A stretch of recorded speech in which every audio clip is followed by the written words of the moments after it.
Cette capsule a été créée dans le cadre du cours TEN 1903 à l'hiver 2021 par Bertha Aïké, Jean-Simon Fortin, Justine Labbé et Sarah Robinson-Arsenault. Elle aura comme sujet la société de consommation, qui est présentée lors du cours Histoire du Québec et du Canada en secondaire 4. Vous êtes-vous déjà demandé pourquoi nous étions si attachés au mode de vie des Américains? Pourquoi préfère-t-on écouter des films ou des séries venant de ce pays, ou encore pourquoi s'habille-t-on comme eux? Pourquoi leur nourriture est-elle si importante ici? Plusieurs réponses peuvent venir en tête.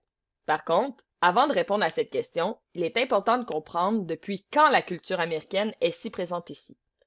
Nous allons donc, dans cette capsule, nous concentrer davantage à expliquer comment le mode de vie américain et la société de consommation se sont implantés au Québec. Il faut remonter aux années 50 pour mieux comprendre la situation. À cette époque, on sort tout juste de la Seconde Guerre mondiale, qui elle avait été précédée par une grande récession économique que l'on appelle le crash boursier et la Grande Dépression.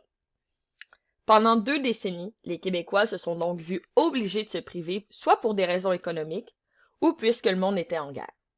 Or, au début des années 50, les jours sombres sont loin derrière les Québécois et ceux-ci voient leur pouvoir d'achat augmenter. Mais qu'est-ce que le pouvoir d'achat?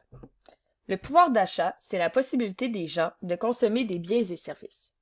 Ce pouvoir d'achat augmente durant les années suivant la guerre puisque les gens ont eu à travailler pour soutenir l'effort de guerre et ont maintenant accès au crédit. Il faut aussi souligner l'augmentation des salaires durant les années 50. En effet, dans ces années, les salaires augmentent plus rapidement que le niveau des prix. Nous pouvons prendre par exemple la prix d'une douzaine d'œufs, qui entre 1930 et 1970 augmente de 143%. Alors que les salaires, eux, augmentent de 315%. Tous ces facteurs permettent donc aux gens d'acheter des articles qu'ils n'auraient pas pu se procurer auparavant. Par exemple, les gens pouvaient s'acheter des réfrigérateurs, des voitures ou encore des téléviseurs. Les gens de l'époque étaient aussi beaucoup influencés dans leurs achats par la publicité. Vous allez reconnaître ici l'impact de la publicité telle qu'on la connaît aujourd'hui. Ce que les gens voyaient à la télé ou entendaient dans la musique, ils le voulaient.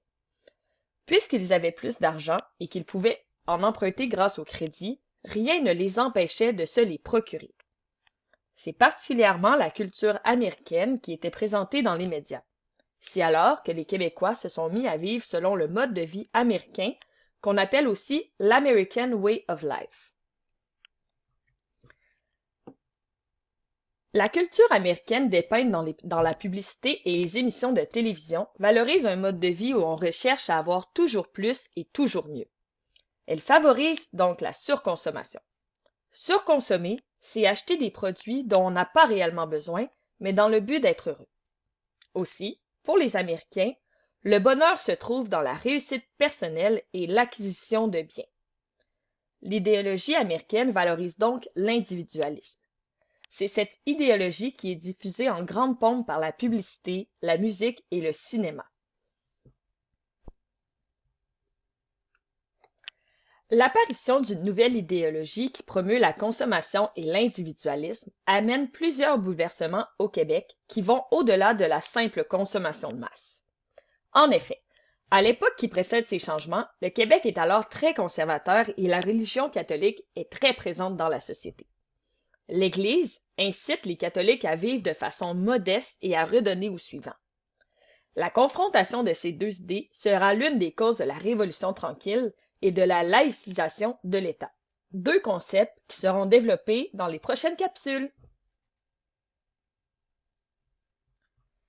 Merci d'avoir écouté notre capsule et on se dit à la prochaine!